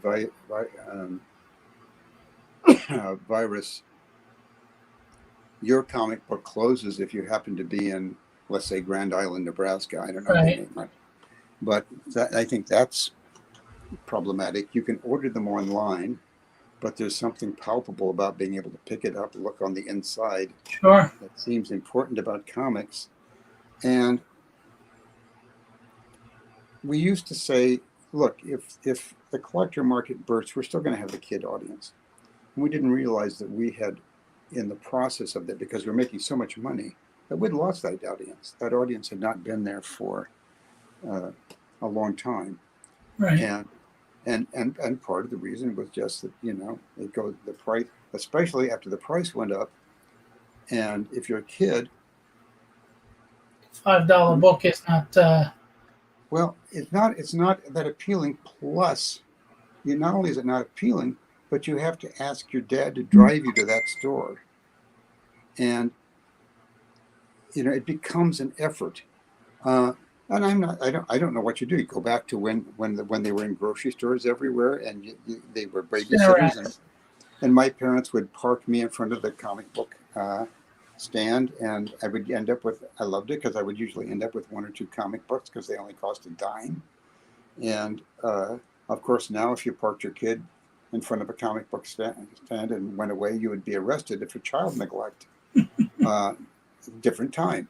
And so, it's not that we can go back, but sometime, if you've never read it, Jules Pfeiffer's The Great Comic Book Heroes. Pfeiffer is a brilliant guy. He worked with Eisner and became a famous cartoonist and playwright, but loved comics. But he talked about how some of the appeal of comics was that it was this childhood. I'm paraphrasing him a lot, but it was a childhood cultural system that adults were not party to. It was yours, and you owned that concept of comic bookdom, and it became its own monetary system. You could trade with your friends and collect them, and Right. it was a whole little childhood secret system, and then it became more and more and more public and more adult. And it's not that that's wrong; it's just very different. And and something about it doesn't feel right. And the graphic novels feel right, but there's something about Marvel and DC that feel to me as if they're existing in the past, I and think it's that's kind of how I feel about it. I I think wish, and I don't think a reboot will do it. I think that there's, I think if you could find that kid audience who still loves Spider-Man and Batman and do comics for kids, that might work. But I don't know. I no longer want to read one.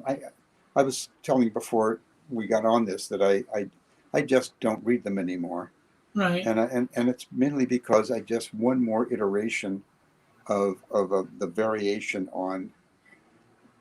Uh, I don't know why I want to read a million more versions of a Captain America story. Well, Um, I think one of the problems too is not only do they lose the child demographic, I think they're alienating and losing those children that grew up to be us. They're losing their longtime readers as well because they're so busy trying to cater to a new generation where they're not balancing it well to get new readers while keeping old ones, and they're neglecting the old ones.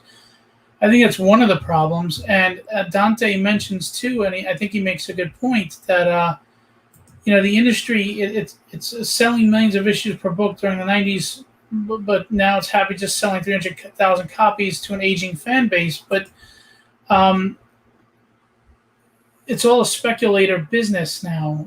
Dante mentions in there, I mean, it was always obviously it's always about money. It's a business, but now it's blatantly about let's speculate so we can inflate the price of a book because a movie's coming out and we could jack it up and the secondary market's crazy, or we have variant covers that are expensive.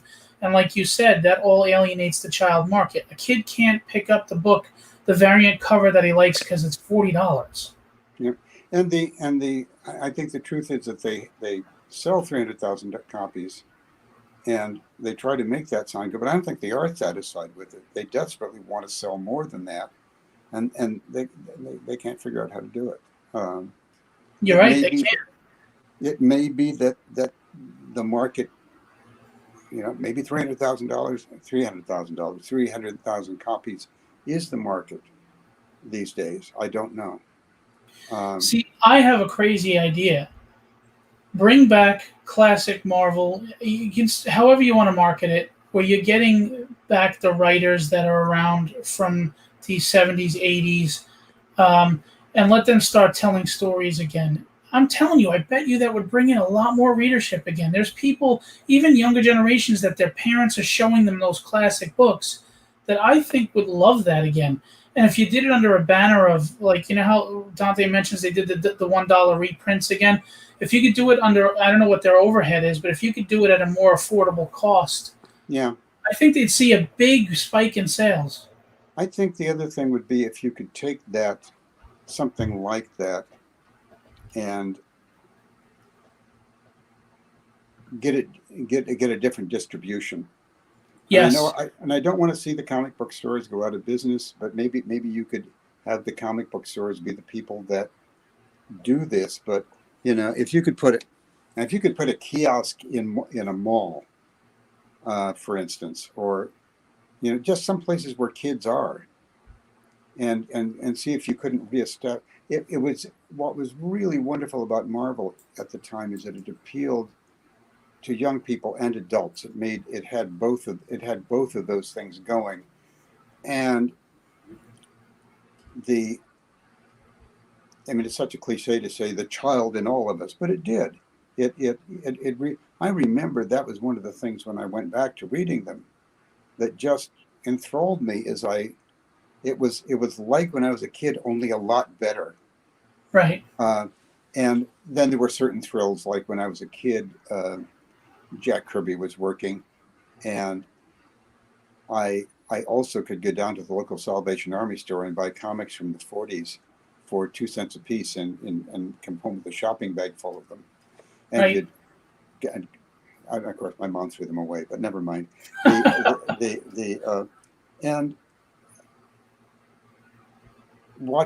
being able to see somebody like Kirby, saying, "Wow, he's that same guy from the 40s and from the 50s," and there he is again. That was a thrill to me, but because I remembered with pleasure what pleasure I had gotten from that when I was 10, 11 years old, and that combination was a very potent one, I think, for Stan, that he was able to tap into, that he had both those things going, and I think comics need that, and I think as they've been trying to deal more with, I don't know, disillusioned old comic book guys, must be who they think they're writing these for, but as they get remarkably grim and dark, there's a certain pleasure and you can have dark once in a while, but I think there was a point where I just couldn't bear to read Batman anymore, because I agree. This guy is not Batman. No, this is a fraud. This is a fake. This guy is faking it, and or something. I miss the charm of comics. It is so embedded in reality. Charm is a way of putting it. Yeah. Yeah, it's so embedded in quote unquote reality and negativity and darkness that I miss humble Superman. I miss Captain America being humble. I don't need to see them angry. I don't need to see them going against their principles. I mean, that's the whole point, is they were what we aspired to be. And maybe it was corny, and maybe they'll consider it corny now, but I do miss that. I do miss a little more of the charm, the fun. I don't know I guess that's the best way I could put it, but yeah, and I don't need it always grounded in such reality. I mean, isn't this supposed to be an escape? I think grounding them too much in reality is a mistake. I agree. First of all, I think it is an escape. But second, one of the things that the Marvel did wonderfully was to create a universe, to create a world with a set of rules, and you knew it was a fantasy world. It wasn't our world. It was parallel to our world. It referenced our world, and we would all say, "Oh, Spider-Man's such a more realistic character." No, he's not a realistic character. He was bitten by a radioactive spider, and he can walk up walls. His spider sense tingling. In a reality-based world, those characters seem to me to be strangely out of place. And I think the argument kind of become dark because they don't belong in this world. It's like they came in from another dimension, and there's a certain creepiness about old guys, older people. I don't mean, it doesn't have to be older guys, but that it's taking. I guess it's what always bothered me eventually about as myths, as wonderful myths, almost storybook myths. They're wonderful as role models for kids, I think, to aspire to be something better.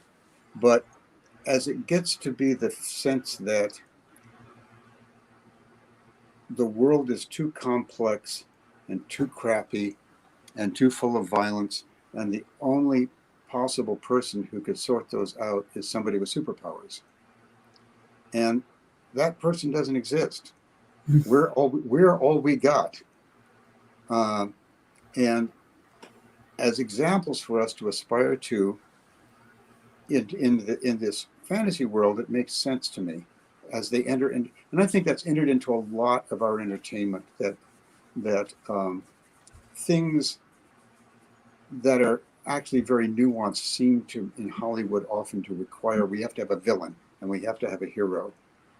And they've actually blended in the way everybody's an anti-hero now.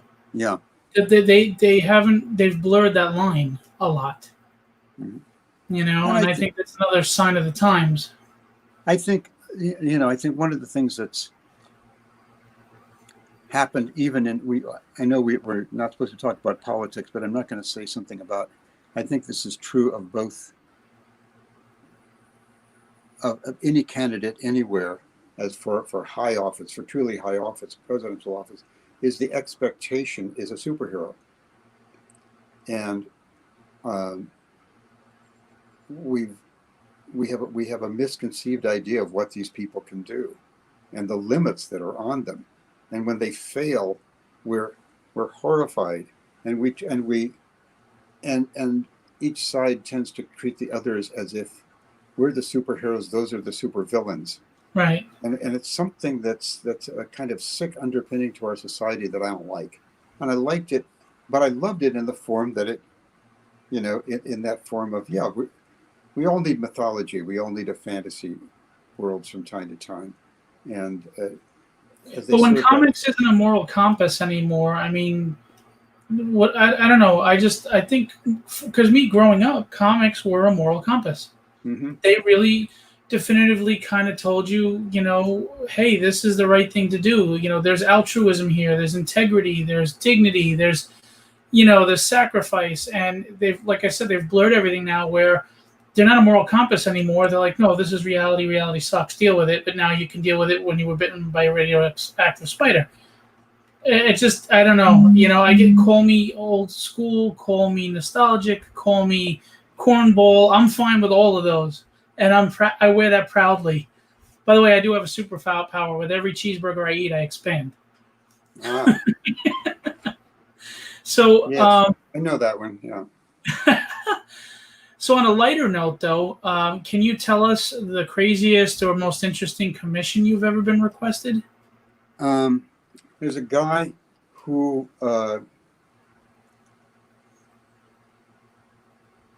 his collection was great, and I think they were all Spider-Man villains. All of the great Spider-Man villains being eaten by spiders. Wow, it's a little morbid. yeah. Speaking of talking about dark, and I did one because I thought I was fascinated by the idea, and he wanted both the burglar who had shot up Uncle Ben and the Green Goblin being eaten by spiders, and so I had the Green Goblin's arm already being chewed off and being carried away by spiders, as if they were ants, And well, you got your horror. You like your horror stuff, so. Well, doing one was fun, and then I started to think about it. My God, how many of these things does this guy collect, and exactly who does he show them to? And he's in the room. He puts the lotion in the basket, and they're all hanging all over his walls. Yeah. Dante had a question earlier when he was talking about IDW and G.I. Joe and things like that. As far as he said, dumb question. I know when it comes to the G.I. Joe Marvel issues reprinted by IDW, the original Marvel artist doesn't get a residual for their original work. Does Valiant when they reprint your work? I don't think so. On the other hand, one of the things that happened in the business is, you get royalties usually after a certain number of issues get sold. And almost nothing sells that many issues anymore. Right. I do get residuals when Marvel reprints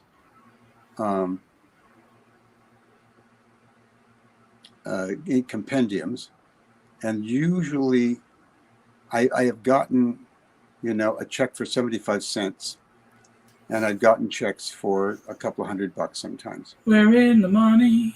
Yeah. 75 cents. Don't spend it all on one store.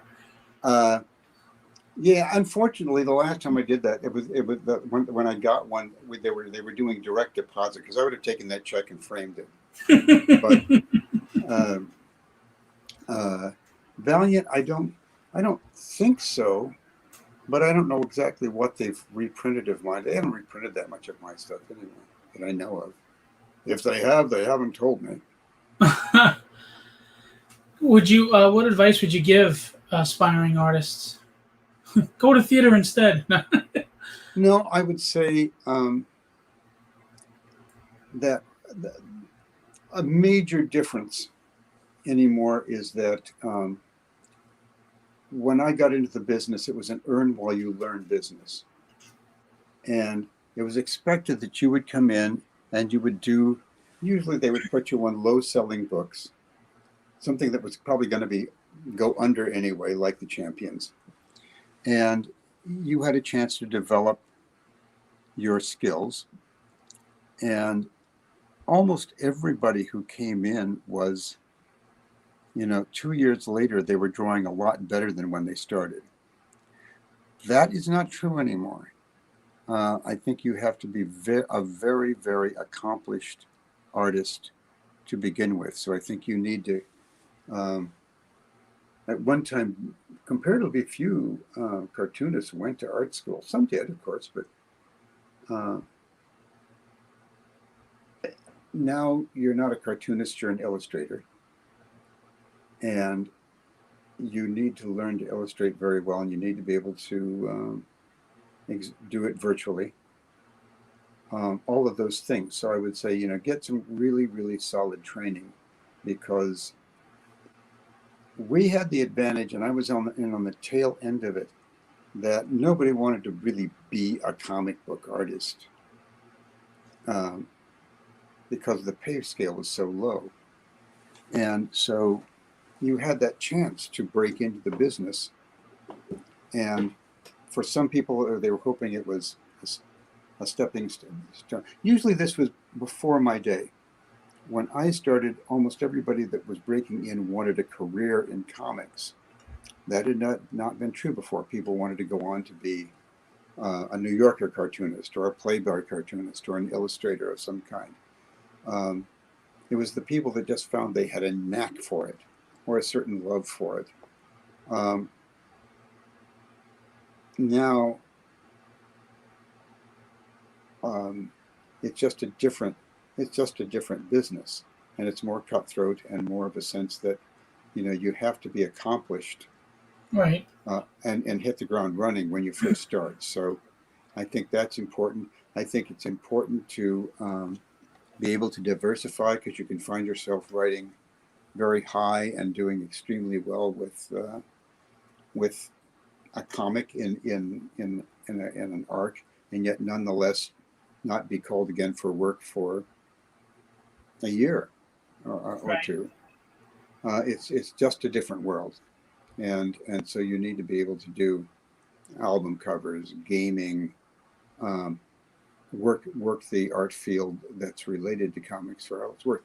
Now that part has gotten a little easier in that comics have become a major influence in all kinds of illustration.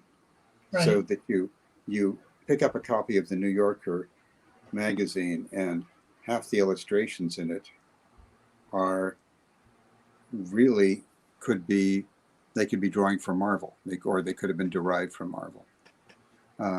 That helps you, because the style that you love is a style that everybody loves. It's become universal. Right. Dante said that he loved the Champions and Defenders back in those days, and so did I, actually. Oh, So did I. Defenders, I told you that I'm going back, and I never had the collection of West Coast Avengers. I didn't have the Defenders either. I used to sneak my brother's comics. I hope he's not watching. So those are two runs I'm going to get. I love the Defenders. I never did the Defenders, but I was the editor on the Defenders. Right. And I always enjoyed that. Again, it was like the Champions, except that it worked. There was just a group of strange people that got together. Yeah, you would never think to put them together. Yeah. Dell wanted to ask you, is there someone you miss working with, and who would you want to work with now? I guess if in the sense of truly missing somebody, Bill Mantlo back in the day was the first writer I worked with, and he was very kind to me and really helped me get going. And then when I was an editor, he was a go-to person, and he was just he became a better and better and better writer, and then had this horrible accident, and is still alive, but unable to work anymore. He was hit by well, I think it was jogging or something, and was hit by a car. Yeah. And I'm in terms of the comic sense, I miss him because he was a good guy and a good writer, and I would work with him again in a minute. So I usually ask this question, last question to everyone. If you could go back in time to when you were starting out, what advice would you give yourself?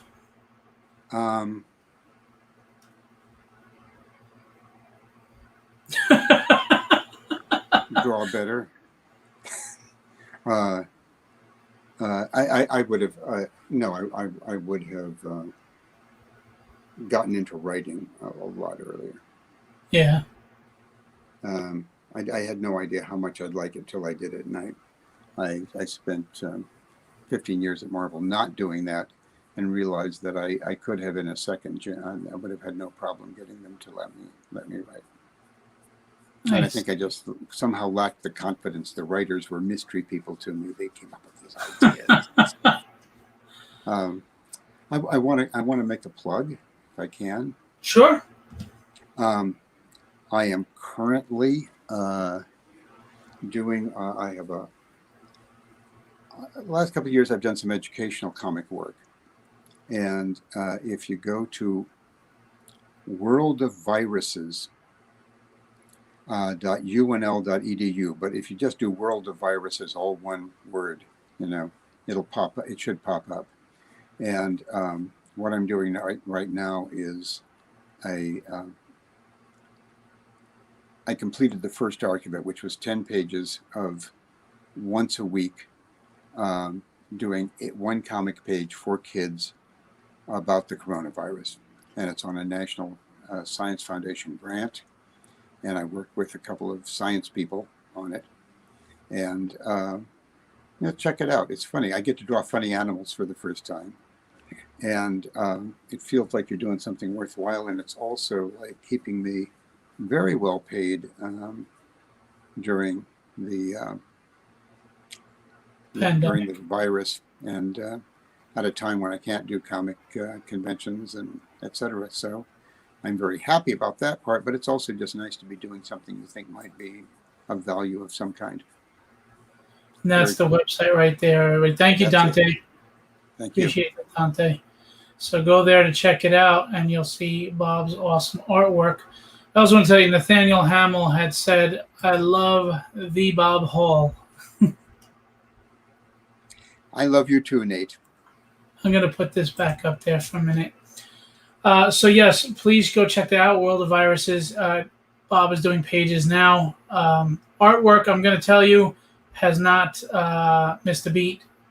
I mean, I saw you at New York Con just last year drawing commissions, and I mean, you're still at the top of your game. Fantastic. And I had the great privilege of hanging out with you for a little while. I hope to again in the future. I would love for you to come to Creatorcon. And we will discuss that when it's safe and it's healthy. And I thank you greatly for coming on tonight. To be honest with you, of all the guests, we usually goof around a lot, but it was a really knowledgeable interview. I mean, I didn't know things that you told us, and just getting that insight into the industry was really fascinating for me. So, and some of them may even have been true. Well, what is that from Saturday Night Live? He goes, yeah, that's the ticket. You remember John Lovitz? Yeah. So Enrique, sorry. Oh, wrong one. They pop up as I go. Thanks for doing the show, Bob. Great seeing you. Good to see everybody. Dante said the commissions on your Instagram are effing gorgeous. Check them out. They're not just gorgeous, they're effing gorgeous. Thank you for keeping it G-rated. And yeah, so look on the bottom, Instagram at BobHall1843. Facebook is Bob Hall Comic Artist.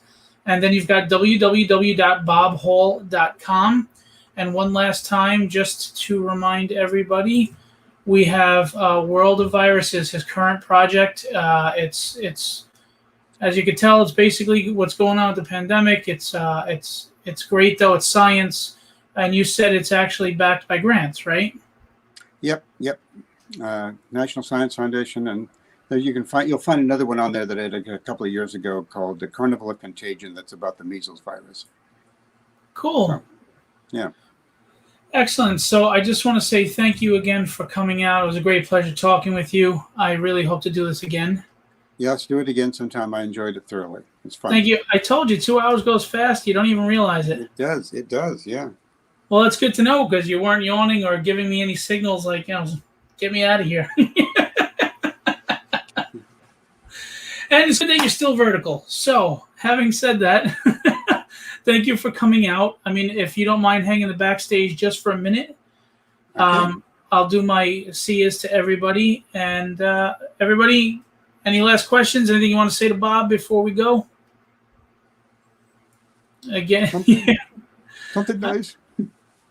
Oh no, they love you here. Listen, my group are comic fans. They know who you are. They knew who you were when they were coming on. So we might not have known all the things that you told us, but we definitely know who you are. So I love your Avengers run. Thank you, West Coast Avengers. Thank you so much for coming on. I wish you well, continued success, and I hope to see you at a con soon, especially mine. Okay. Have a great night. Thank you. All right. So that was episode 20, guys. Goes fast. Bob Hall, I have to tell you, I loved the insight into the industry. Very nice gentleman, classy guy, a lot of great stories. So thanks for coming out and sharing that with us. And the guys, thanks for coming out as always to support the show, support the creators. And please go support them, World of Viruses. Go check it out. The link is in the chat. I just want to remind everybody, forgive my solicitation, but we have this. This show is December 6th, 10 to 6. It's the Courtyard Marriott, 5000 Express Drive, South Ronkonkoma. Keith Williams, Billy Tucci, Larry Stroman, Sean Chen, Mike Lilly, and more. I am a nurse. I am following over a decade's worth of knowledge as far as infection control. I promise you'll be safer here than Walmart. So hope to see you guys there. Again, I thank everybody for your support. I will leave you with what I always leave you with. Be legendary and have fun storming the castle.